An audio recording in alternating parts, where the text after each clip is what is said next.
We are live on Facebook. No way, what? Are we? Get excited. Let's see. I'll let you know when we're live on Facebook. I am the Facebook live person. Oh, okay. I'll just wait for you to tell me. We're not live on Facebook until I say we're live on Facebook. Except for I'm watching us live on Facebook right now. Oh, well, there's that too. It's like a little Happy Wednesday, Kate. Happy Wednesday. You know, we usually record on Thursdays. And even then it's not every Thursday, and I don't know that we've ever done one on a Wednesday before. This totally feels weird. Super weird. I mean, are we going to be able to do, can we handle this? I don't know. Are we going to be able to do this? I don't know. It's going to be I feel like so bizarre. I feel like yeah, but we can do it. We'll make it happen. I have a question for you. Ooh, you always have a question. I know. Besides Wednesday, do you know what else today is? You know I know what today is, but I'll let you share because you are super excited about it today. It's July 10th. You know what July 10th is? July 10th is somebody's birthday. Seth Godin's birthday. It's Seth Godin's birthday. You would think it was Kyle's birthday with how excited he is, but it's actually Seth Godin's birthday. It's Seth Godin's birthday. Yes. Let's review the Seth Godin influence in my life. Let's start from the beginning, shall we? Way over there on the left side is Permission Marketing. We're going to go through each one of his books today on the podcast. I know we're not. But that is my collection right there. And it ends with This is Marketing right there. And that one just came out a while ago. Yeah. For those of you that are not watching and only listening to this, Kyle just shared his entire shelf of only Seth Godin books. And by the way, very limited items in Kyle's office, very minimalistic, yet these are all displayed. There are very few. In true stalker fan fashion. Yeah. How much of a stalker fan am I? I sent him an email last night to make sure that he woke up today and knew that it was his birthday. Well, thank goodness for that. Otherwise, but the plus side of having a mentor who you actually exchange with is I woke up this morning to an email back from Seth. And today's episode is about mentorshipping. Yes. I made that word up. Oh my gosh, I love it because it's like you combined two of your favorite things. Mentorship and shipping. Shipping. So shipping is, and it's funny if you do some talks and you talk about, you've got to work on improving your shipping. You make sure that your P's are properly pronounced because people will misconstrue what you're saying. It happens. But shipping is, you and I have talked about shipping on Trajectory before. But shipping is when your work collides with an audience. I like that. It's has nothing to do with transportation of goods. When I talk about shipping, it's all about when your work collides with an audience. And this is what Seth Godin has talked about for years. It was very much in Linchpin. It was in, maybe it was in Linchpin. Maybe Linchpin was the first, or maybe it was Poke the Box. Poke the Box was very much about shipping. So I've actually never heard you describe shipping that way because it's great when your work collides with an audience, but for some that just start out, shipping is literally just putting it out. Even before it collides with the audience, just getting comfortable with sharing the work that you do that you are kind of nervous to put out into the world. Yeah. I'm a shy person, and some people are like, no, you're not. But I am am very shy, and there's a thing about shyness that that doesn't love the spotlight on the vulnerable things. So I'm fine getting up on stage and with music and in a talk to talk about the audience, talk about the problems that my audience have. But my shyness kind of stops at things that I create, things that are unique to me. And so it kind of prevents me from shipping in a real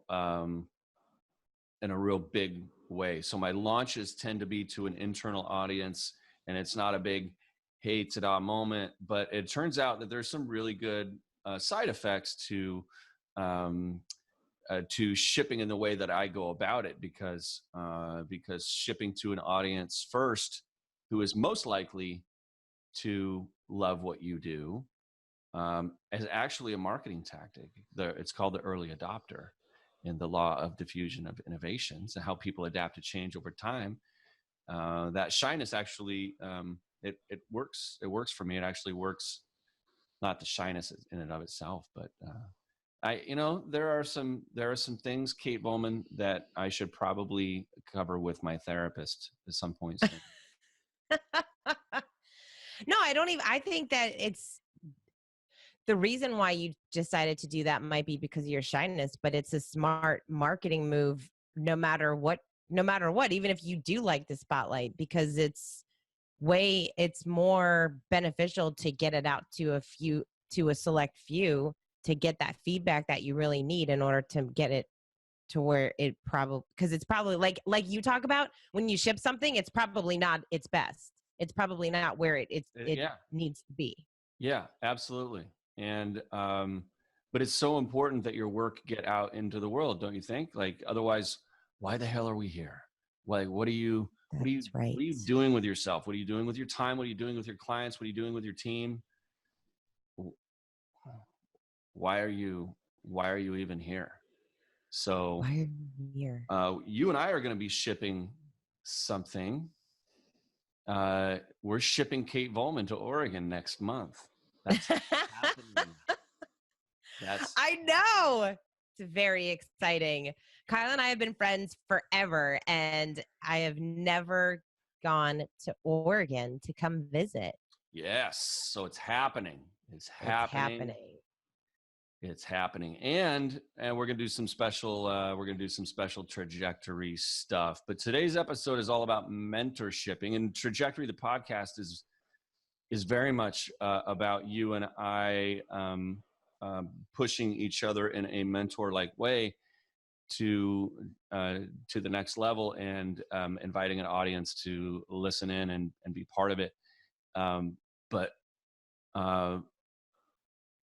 who are some of your mentors, Kate? Because I want to talk a little bit about how you came to have a mentorship relationship with folks who have inspired you to push higher.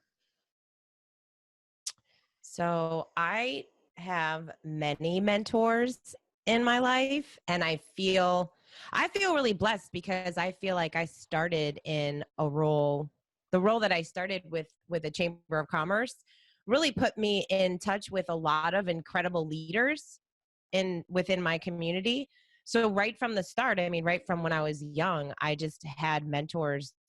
Just some incredible women leaders who kind of took me aside and really helped me to kind of talking about like Sheryl Sandberg's Lean In. I feel like I really got that at a young age when I started my career. Obviously, through the work that I was doing at the Chamber, I got to meet Matthew Kelly, because I read his book and wanted him to come speak. And he was a mentor of mine from afar, just reading his books and getting to know him and connecting with him just, a couple times a year. And that alone, while that's not mentorship in the sense of I'm connecting and talking to him every day or every week, every month, that he was like a mentor. And so many people, so I feel like I have all these close people in my life that I do have a lot of access to. And I have a lot of mentors in my life, some of whom I have never met I feel like I know them. I love watching their journey. I love watching their story. I read their books, I read their content, and they've inspired me in such a way that, and they don't even know I exist in the world, you know? And um, so I think when we talk about mentorship, there's so many different types of mentorship. And I think each phase in your life, you have different types of mentors, you need different things. Um, yeah, so I could go on and on about mentors. You know, And I know you have some. oh yeah. Oh yeah. I here's the thing. It's like, you know, some of the best relationships that you ever develop in your life, of all sorts, they seem to happen when you're not seeking one. They seem to happen when you're like, when you're working on something else. The right people show up in your life. Mm-hmm. One of my one of my early mentors, and a lot of bosses end up being mentors. Sometimes you don't want a mentor, you want a job. And you don't even realize until later how much you learned from that person. And um and I, and I think there's a difference between a teacher and a mentor. And I think there's, if when someone listens to what you need, not what you as a member of the audience need, but when they listen to what you need and they make recommendations that are specific to you, there's a connection point that happens at that moment that might make them a mentor for life, whether they chose it or not, whether you chose them or not. Um, but certainly, you know, I've talked a lot about my boss who became a mentor, and even before that, um, somebody who's also doing a podcast now, the COO podcast, Cameron Harold, who we've talked about, was a mentor to me at a very young age and continues to push and inspire and inform me in positive ways. Um, but you know, the people that sometimes you hire a mentor.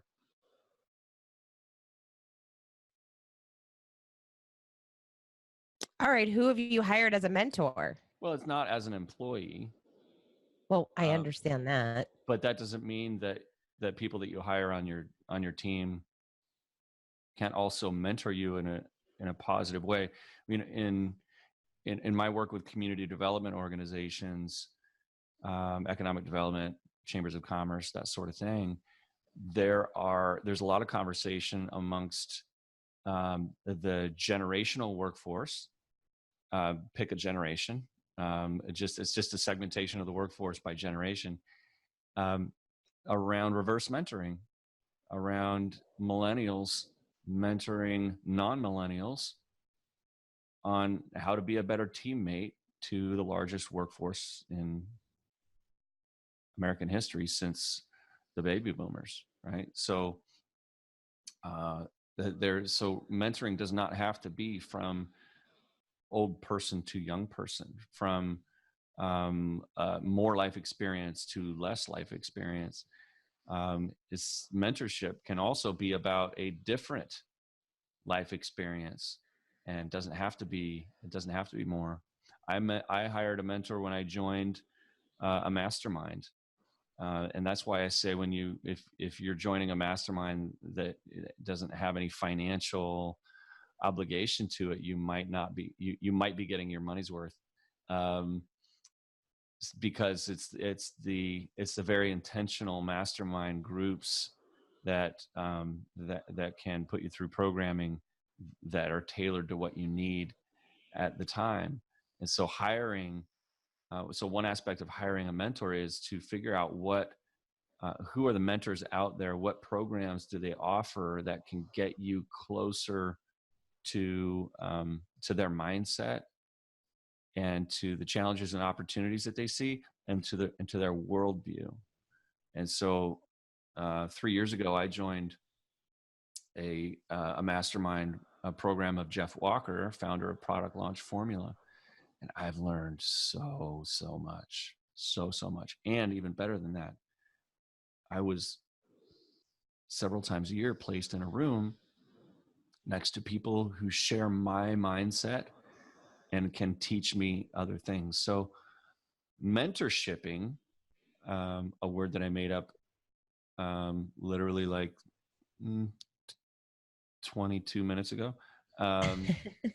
Mentorshipping is getting off your ass and doing something to get you closer to the mindset of someone who is who's making the change that you want to make in the world. Yeah.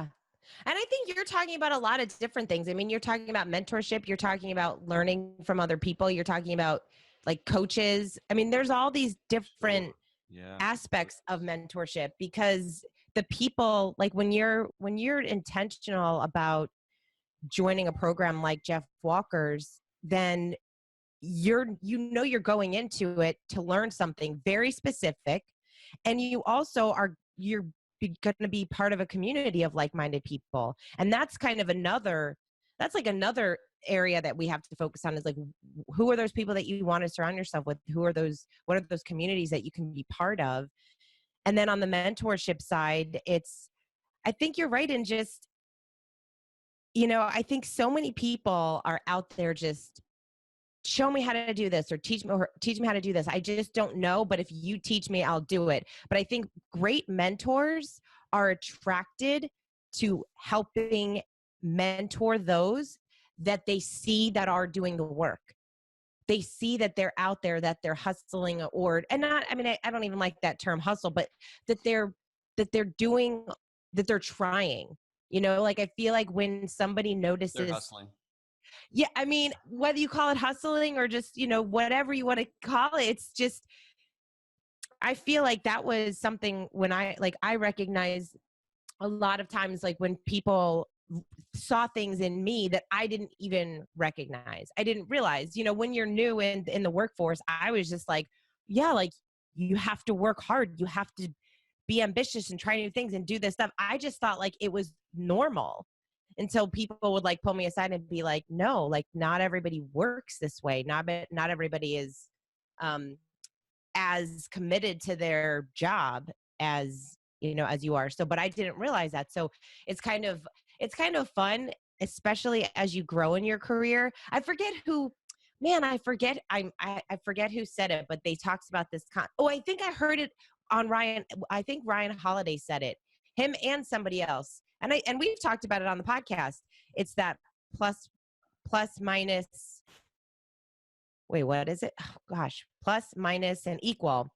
So you have to surround yourself with some people who are a couple steps ahead of you, some that are a few steps behind you that you can like help raise up, and then some of those that are just equal to you, that you have those great conversations because you're in the same place. And those relationships are incredible, because you always, it's almost like you get used to knowing who you should call when you're dealing with something. Like, I'm very clear when I want to call Kyle. Like, I know when I need someone to kind of kick my butt and just like get me out of my head and just like stop overthinking and just do the work. And I also know who to call when I just want someone to be like, I know that's really hard. Like, I'll call my mom for that. It's really hard. It's really sad for you. Like, let me just let you bask in that. Oh my God. Meanwhile, my mom will get off the phone. It's so funny. My mom used to get off the phone with, okay, don't work too hard. And then I kept yelling. I was like, Mom, stop telling me to not work too hard. Like, it's not like, I don't want to hear that. Like, I want to work hard. Your mom says don't work too hard? My mom used to get off the phone and be like, don't work too hard. And I'm like, Mom. So now she never says it. I was like, you need to stop saying that to me. It really bothers me. It's like break a leg. Don't tell me to break anything. I don't want to hear it. You just jinxed me. Don't work too hard, Kate. That's gonna be my new sign off on trajectory every week. Don't work too hard, Kate. Don't work too hard. Ugh, no, I get irked. I don't like that phrase. So maybe mentorshipping is, we're creating a word here. We're creating the definition as we go along. Maybe mentorshipping is identifying who are your pluses, minuses, and equals. Because mentorshipping goes multi-directional, right? It's not just from you. It's not just you receiving. What are you going to do with what you've received, and who are you going to push along the way? And when I think aspirational mentors have a way of identifying, and they're not afraid to call this out. They have a way of identifying talent or potential in others, Yeah. and and and they have and I think they have an adaptable. I was about to say a gentle way, but I think an adaptable way. They're willing to be ungentle if they need to be. An adaptable way of opening up people's eyes to new opportunities or to weaknesses and challenges that they need to overcome. So, and those are really people. Those people intimidate the shit out of me. You know, when you first meet them, because who are you, right? And that's, you know, when I tell a lot of stories about working for Mike McLaren, who is the inspiration behind my second book, Follow You Anywhere, 22 Little Lessons for Team Leaders. Mike, up to the very end, intimidated me because he That's saw so he saw crazy. through me. You know what I'm talking about, Kate? He saw through me, and it was very Zen like, but it was also very godlike. And although, you know, 10 years later, I didn't have the wait, who are you kind of a moment, but I had the okay, I need to hear this, I need to think about it, and I need to do something to act on it. And my responses to his mentorship were never instant. I mean, it was really never an employee-employer kind of relationship. He said, do something. I didn't do it. I had to think about it for a while and find my own reasons. But at the same time, he asked me to be a specialist in my area. So he relied on me owning these things, and left the choice up to me. I think good mentors do that, but they Mm-hmm. don't stop mentoring because you stop taking their advice. Yeah. They don't stop teaching just because you're not in that one place that you need to be in to hear it. And so, Kate, I think you, probably without knowing it, you are mentoring some people, and these people don't work for you. So I'm just going to leave that right there and see who comes to mind for you, that, without dropping names, but who are you mentoring? Um, so it's actually been fun for me, because even though I still feel like I'm 25 years old, and I am not. And now there have been some people in my life who they were like an intern, right? They interned for me, or I worked with them in some capacity, or through the Women's Foundation, and they actually reached out to me years later and told me what I had taught them, and told me like that some of the things that they learned, and that some of the lessons that kind of we went through, Years this later? is what like years later. In fact, I just hired one of my old interns to come and do some video work with us, with my team. And she shared with me so many beautiful stories. And she was just like, you know, she's been following my career and all that stuff. And so it was kind of fun I feel like she was saying to me so many things that I say to other people. And it was like a really humbling experience, which was cool.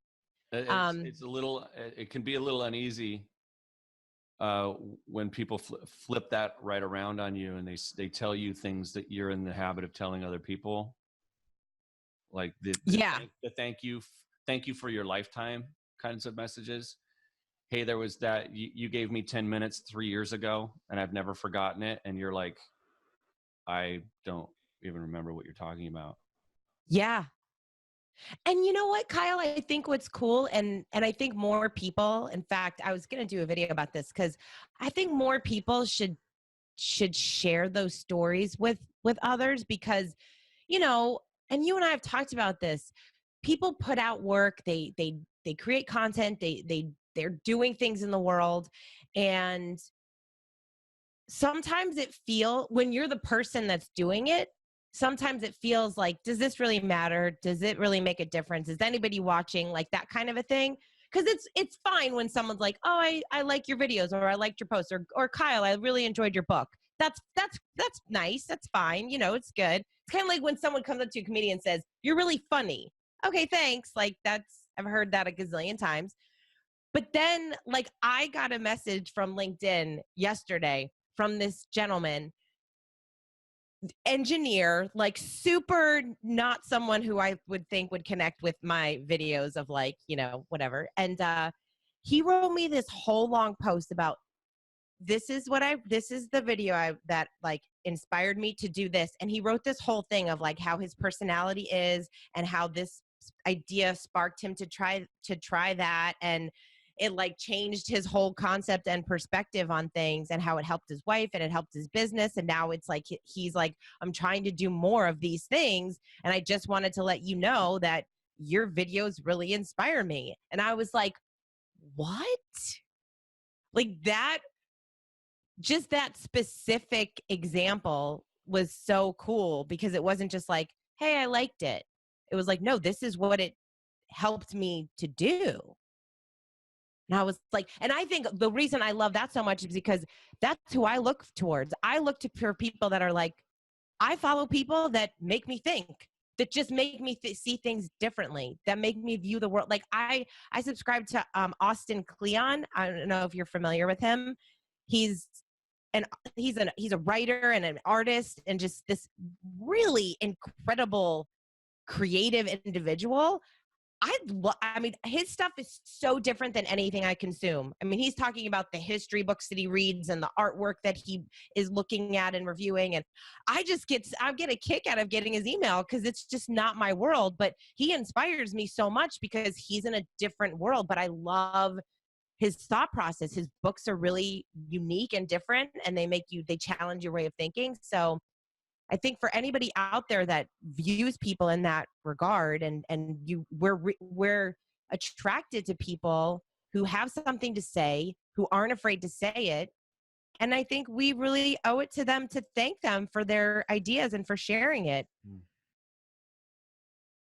Even those people that get like, millions and millions of, I mean, it's always nice to send stuff to like the top guys, but I like finding like the smaller, the smaller communities of people, the people that are making a difference in their world, but maybe they don't have a million followers. They just have a group of people, but you really appreciate them and their work.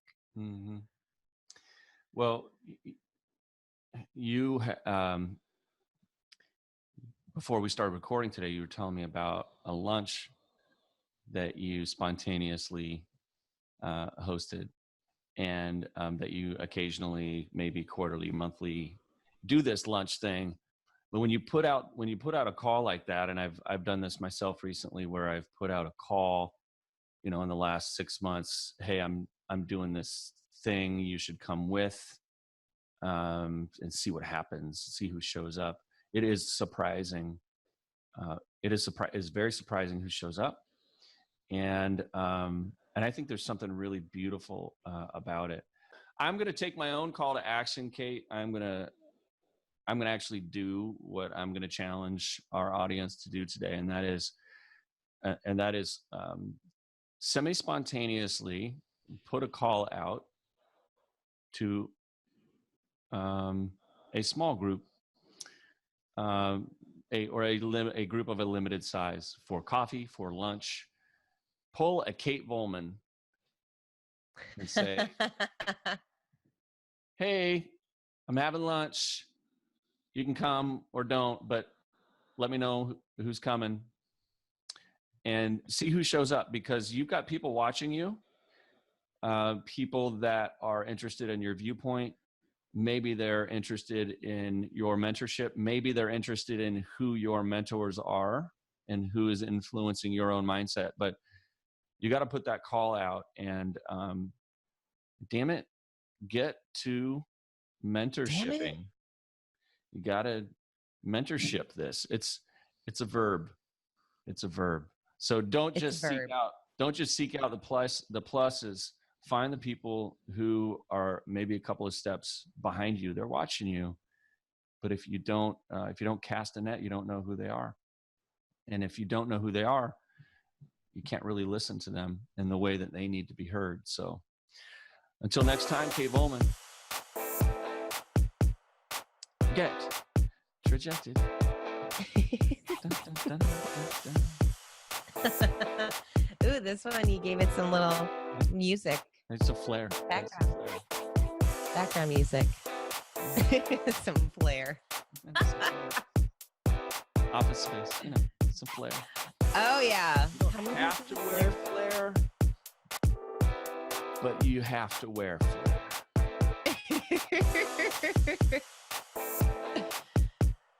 Oh my gosh, I love it. Awesome.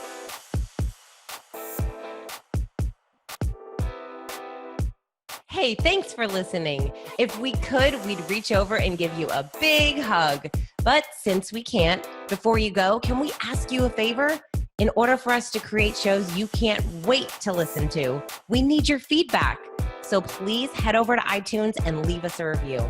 It'll only take a minute, but it will mean the world to us, especially if you decide to give us 5 stars. And if you really loved it, take a screenshot, share it on your favorite social media sites, and invite your friends to join the party. Until next time, get trajected.